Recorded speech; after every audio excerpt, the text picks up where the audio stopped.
Let me begin today's lecture with the following simple proposition.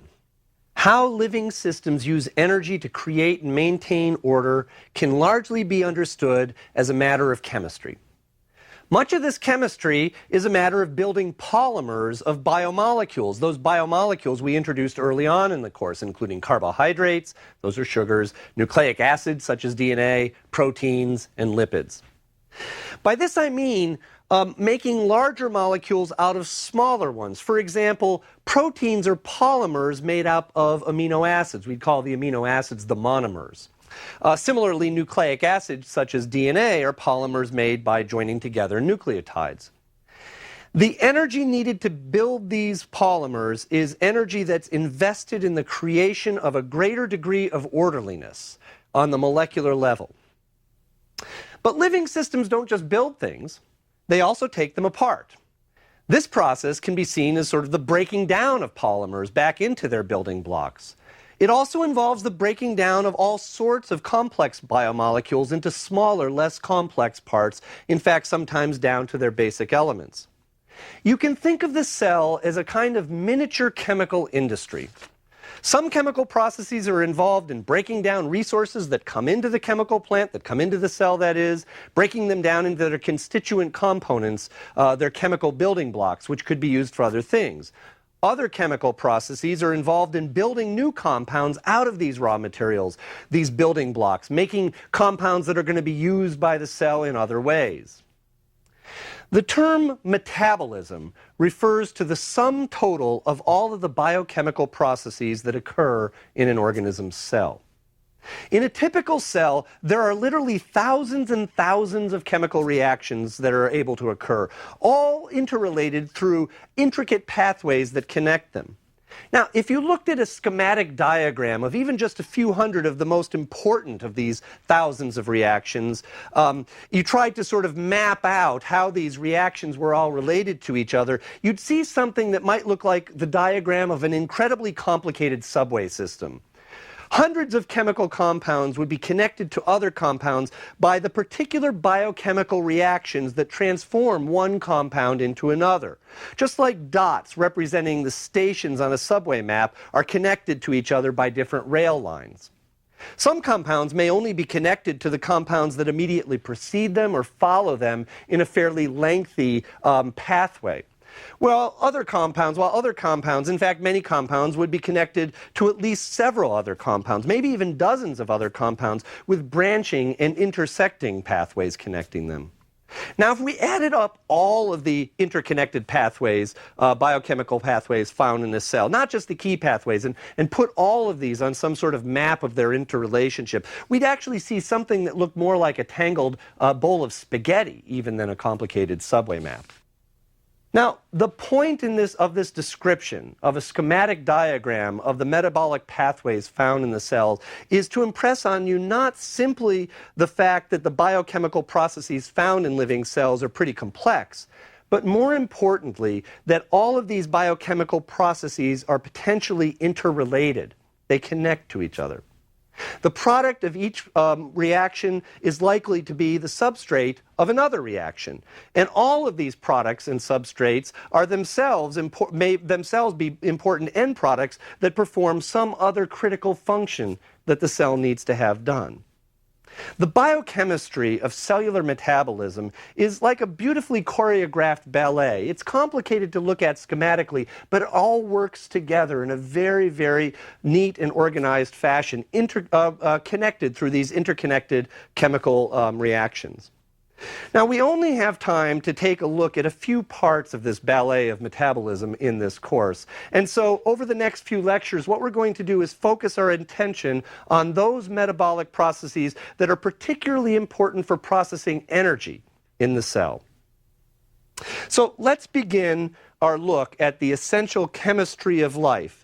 Begin our look at how metabolism works by considering the basic energy relationships of biochemical processes in general.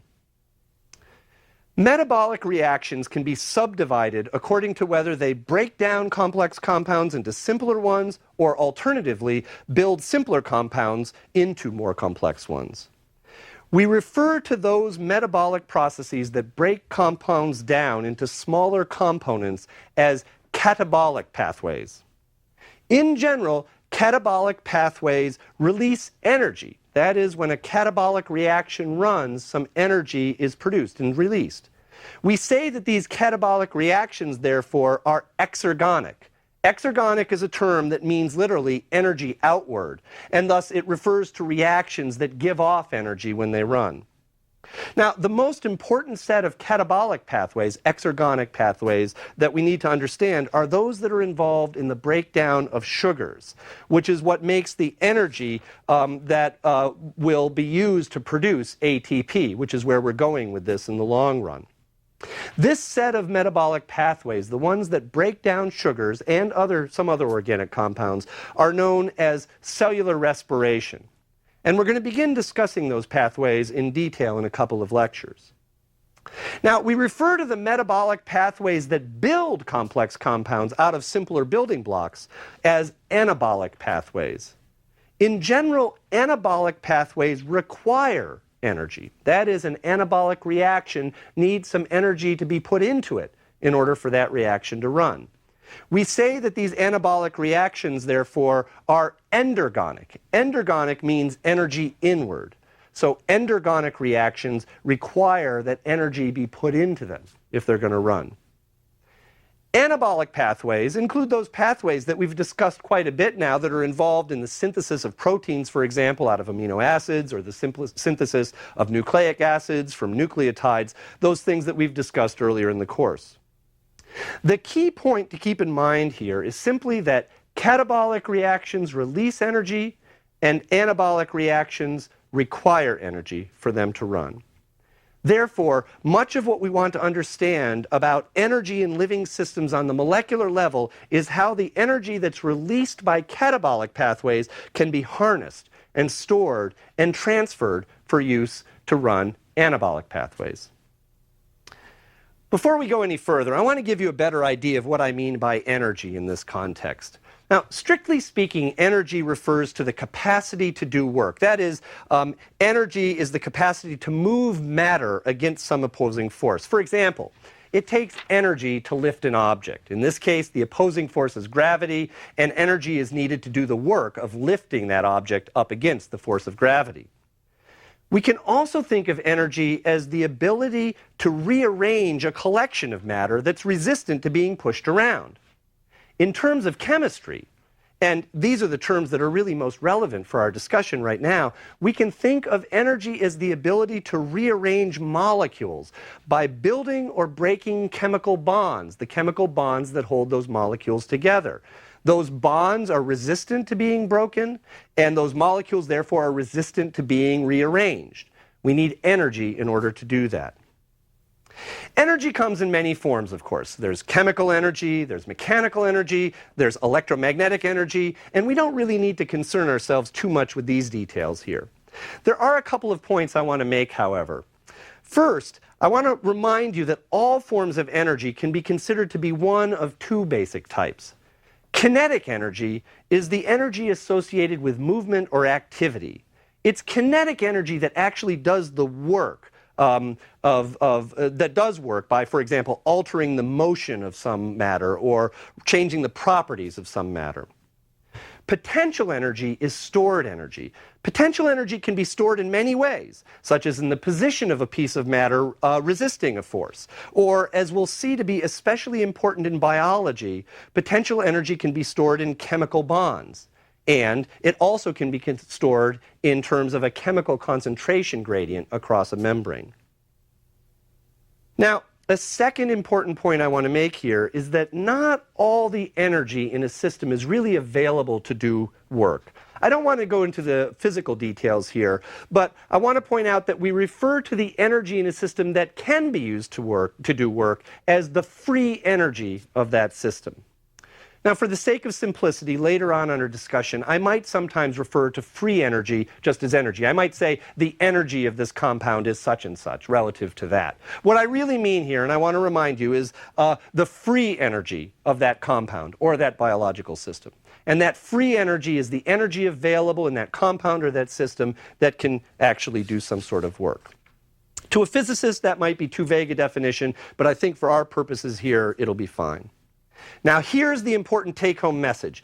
The amount of free energy a system has, or what we'll just call energy occasionally for simplicity's sake, the amount of energy that a system has is related to how stable or unstable that system is. Or to put it another way, it's related to how likely that system is to change its state spontaneously.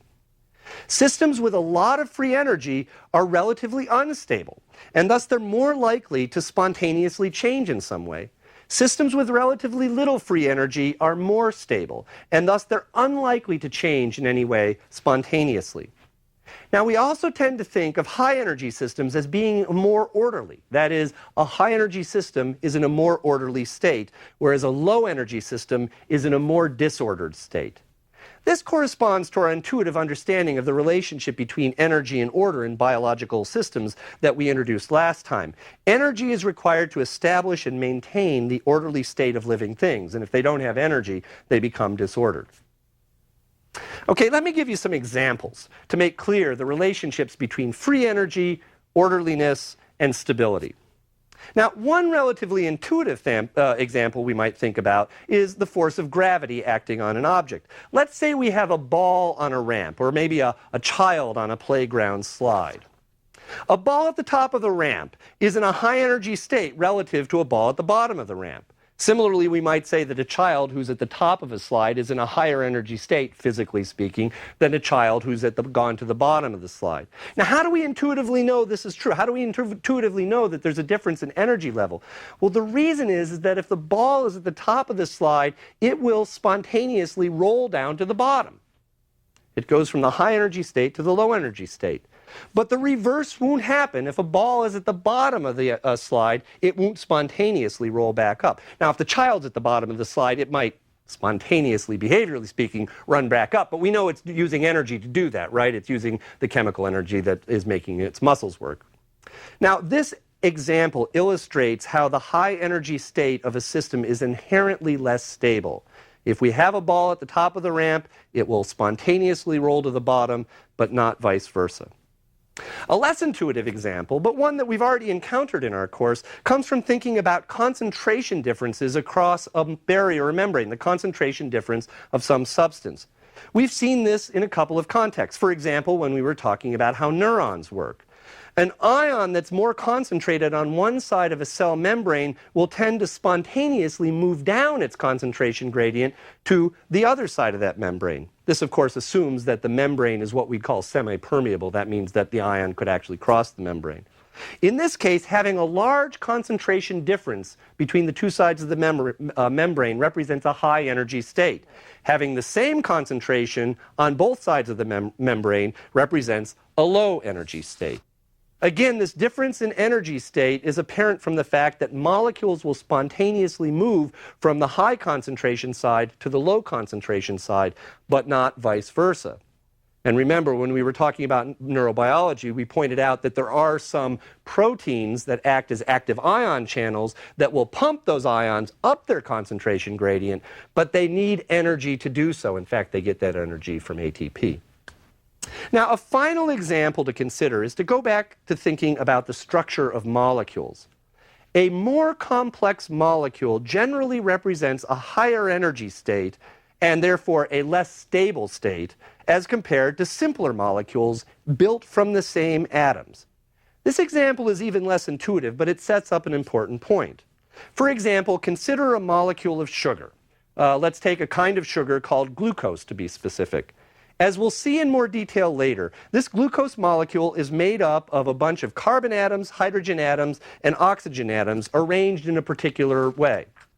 Now, the exact same number of carbons and hydrogen and oxygens can also be rearranged to form several molecules of carbon dioxide and water. Even though glucose on the one hand and some molecules of carbon dioxide and water on the other hand are made of exactly the same stuff, the same number and kinds of atoms, glucose, being more complex, is more orderly and has more energy stored in it, whereas the carbon dioxide and water, being less complex, have less energy, and we refer to them as being less orderly from a molecular point of view, at least. Consistent with our earlier examples, the higher energy sugar molecule is more likely to spontaneously break down to form carbon dioxide and water than vice versa. In other words, you will not get carbon dioxide and water spontaneously rearranging themselves to form glucose, but glucose might spontaneously break down and rearrange itself to form carbon dioxide and water. Now, just a little aside here. Actually, glucose doesn't spontaneously do this easily, but that's a different problem that we're going to talk about later in the course. It might do this, and it's certainly more likely to do this than vice versa. Glucose is high energy. It can be broken down more easily into carbon dioxide and water than vice versa. Okay, now let's get back to thinking about energy relationships in metabolism. As I told you, catabolic reactions generally break down more complex compounds into simpler compounds. In this sense, these catabolic reactions transform compounds that are in a high energy state into compounds that have a lower energy state. Let's consider what this would look like if we drew a graph of the change in energy that occurs as a typical catabolic reaction proceeds. Let's let the x-axis of this graph represent time, which is just the course of the reaction as it runs from start to finish. And let's let the y-axis of this graph represent amount of energy, amount of free energy, running from a low energy state on the bottom to a high energy state at the top. Now let's place two symbols on this graph. One symbol is going to represent the molecule or compound we begin the reaction with. We're going to call this the reactant of the reaction. The other symbol represents the compound that we're going to end up with after the biochemical reaction has run. We're going to call this the product of the reaction. For a catabolic reaction, we would place the reactant on our graph in the upper left at the high energy end, and we would place the product down in the lower right, the low energy part of the scale. In other words, our graph of energy relationships of a catabolic reaction would have a line going from high energy to low energy. In other words, catabolic reactions energetically run downhill, if we think of it graphically. Actually, if we think of this graphically, this is like thinking about a ball rolling down a hill. Thus, we expect these catabolic reactions to run spontaneously. And furthermore, because they go from a high energy state to a low energy state, we also expect them to release energy when they do occur. Now, by contrast, anabolic reactions transform compounds that are in a low energy state into more complex compounds that have a higher energy state. That is, they transform a simple compound to a more complex compound at a higher energy level. Now, if we graph an anabolic reaction on the same set of axes, then we would start with the reactant down in the lower left-hand corner, down in the low energy end of things, and we would end up with the product of the reaction in the upper right corner. In other words, anabolic reactions run uphill from an energy point of view. We start with a low energy reactant, and we end up with a higher energy product. Graphically, this would be like our ball rolling uphill. Thus, we expect that anabolic reactions will not occur spontaneously, just like the ball won't roll up the hill spontaneously. And furthermore, we expect them to require energy to make them run. We have to add energy to get that product at a higher energy state. Now, the reason I've spent some time emphasizing the difference between catabolic reactions, which run downhill energetically, and anabolic reactions, which run uphill, is because these relationships help us to define a central question we need to address when we're talking about energy in living systems on the cellular and molecular level.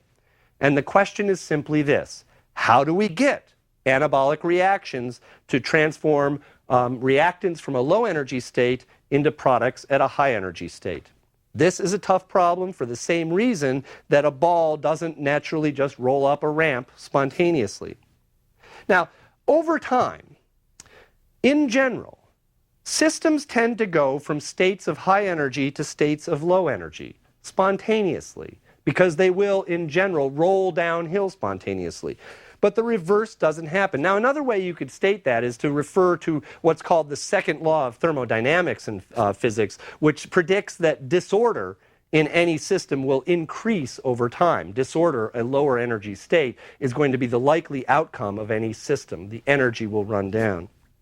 Intuitively, then, we see that there's no big problem to understand, at least to a first approximation, how catabolic reactions might run in a cell, because they will run spontaneously downhill from an energetic point of view. Although we'll see later that there's another problem lurking here that we have to deal with these catabolic reactions.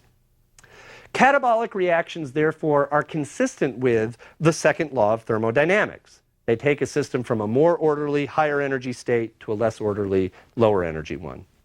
But how do we get anabolic reactions to occur at all? How can we make such reactions to run uphill? At first glance, to restate this problem, anabolic reactions appear to defy the second law of thermodynamics. They take systems from low energy states and put them into higher energy states.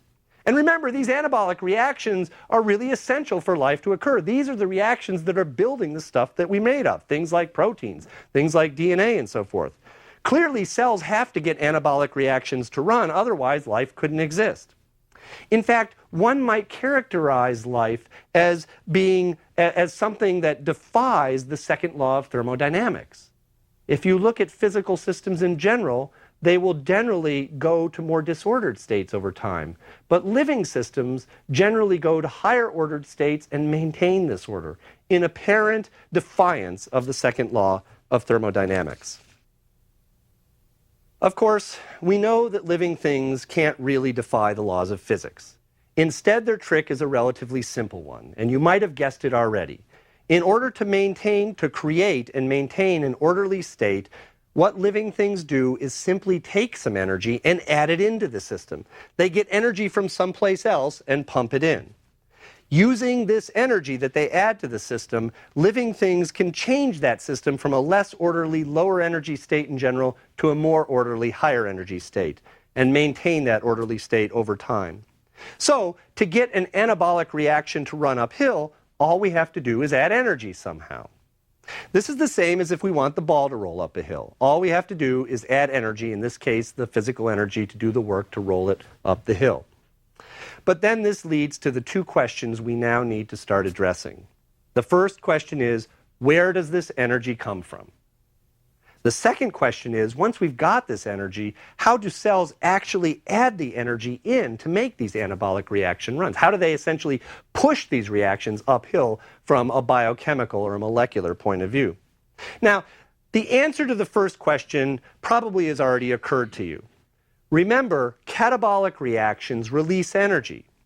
In theory, then, at least, you might imagine that what a cell can do is obtain energy by running catabolic reactions, those energy-releasing exergonic reactions, and use this energy to cause those anabolic reactions to run uphill. So the source of energy might be from catabolic reactions. This sounds simple enough, and in fact, cells do something like this.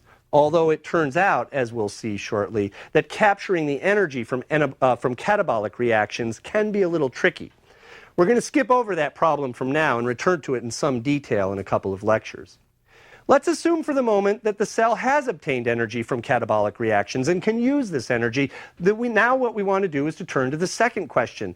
How specifically is this energy used to drive an anabolic reaction uphill?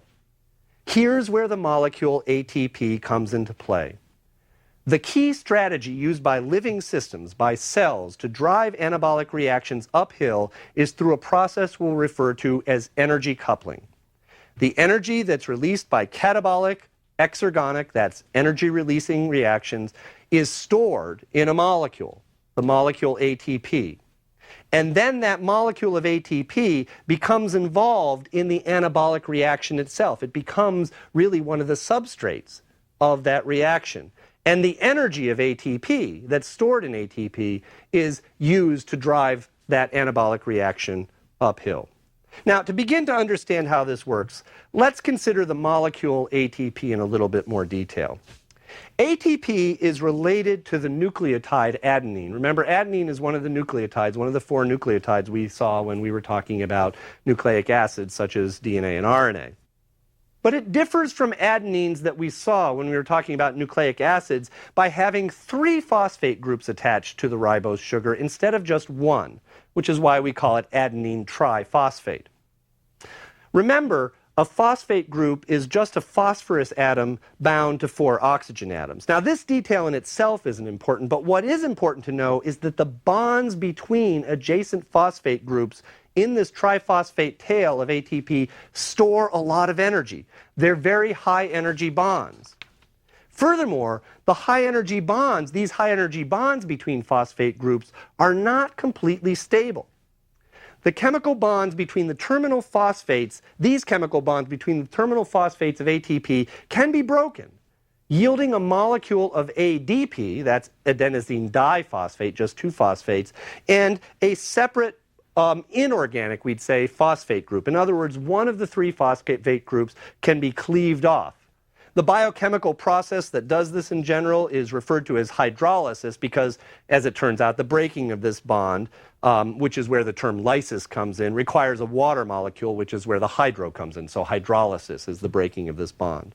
Now, the most important point to keep in mind is this. The hydrolysis of ATP into a molecule of ADP and an inorganic phosphate group is a very, very highly exergonic reaction. It releases a lot of energy. And it's the ability of ATP to store and release this energy by adding and subtracting phosphate groups that makes ATP a particularly useful energy currency in the cell. You can kind of think of the triphosphate tail of ATP as being sort of the chemical equivalent of a loaded spring. With the 3rd phosphate added, this spring is compressed, storing energy, and when you cleave this phosphate group off, it's like releasing the energy in the spring. Because energy can be stored in ATP, living systems can couple this energy, which was obtained from catabolic reactions, with anabolic reactions to make them run uphill. Now, let's just discuss a little bit how ATP actually does this.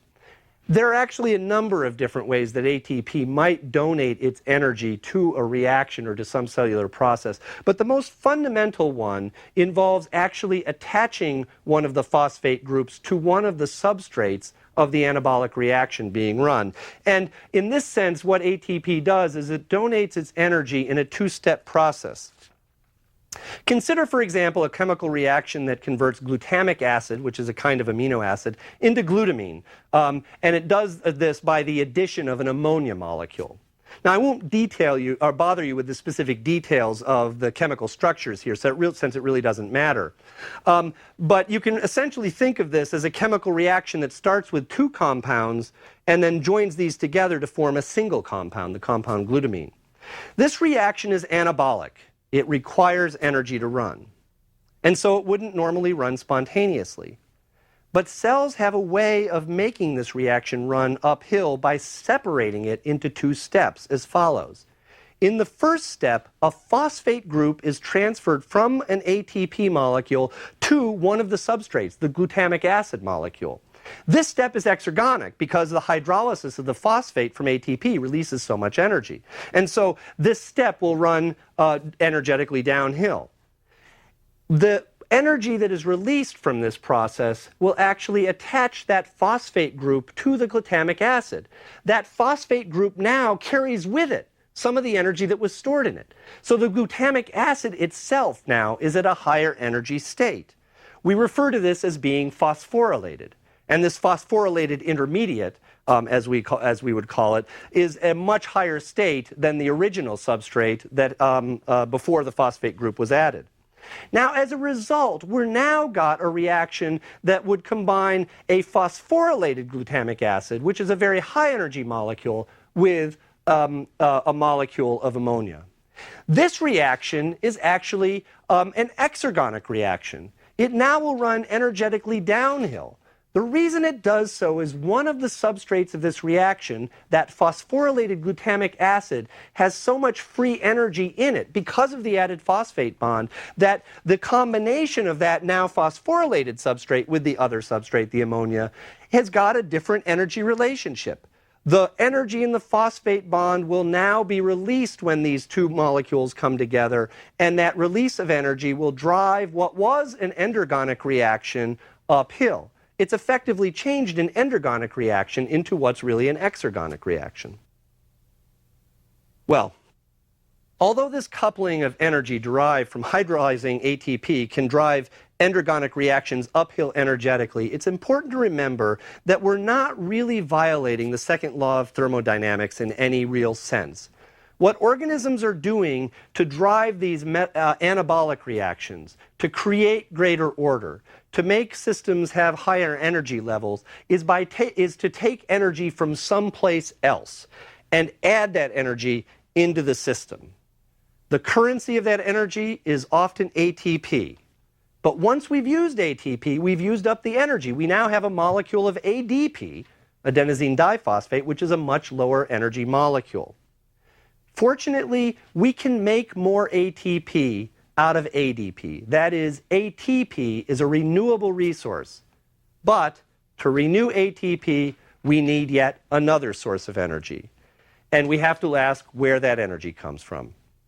Before we do that, though, in the next lecture, what we're going to do is turn our attention back to enzymes and ask how enzymes make these kinds of reactions run in general.